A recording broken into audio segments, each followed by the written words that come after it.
Go. Pailalim.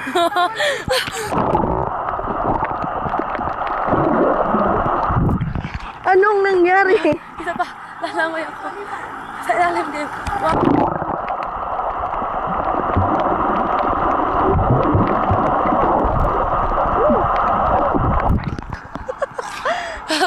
Wait lang. Nadadala ako ng agos ng tubig. Ayun. Napakaalat. Baka dagat. At natuloy si Pongko.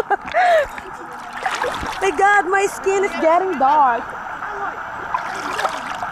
Kaliwali. Aray! Sakit, Telo. Hi!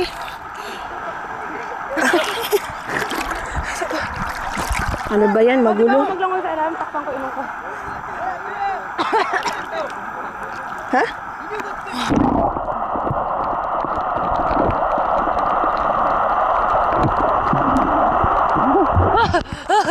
Nananad ako.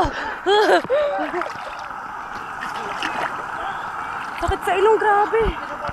Anong masasabi mo sa lugar nila, nanay? Sa lugar po na ito, ay matatagpuan ninyo ang mga sirenang kagaya niya. Yan nagpipidyo. Kahit saan mo po siya dalahin, wala po siyang ibang ginawa kundi lumangoy na lumangoy. Mapala malamig, mapamainit. Ay, malalim pala dito. Malalim na, ate.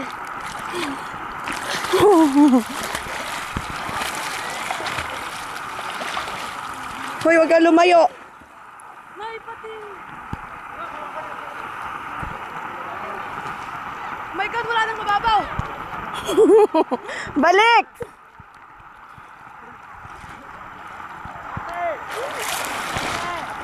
Diyan po nagtatapos ang mga adventure ni King. King Adventure. Tita Sara, maganda po pala ang lugar ninyo. Ang dagat. Ang mga dagat, maraming bato. Mga batong nakakatusok sa paa at nasusugatan kami. At ang inyo pong anak na si Rena, ang buntot niya po. Kinati. Sabi ko po sa kanya, kamutin niya. Yun lang po ang solusyon.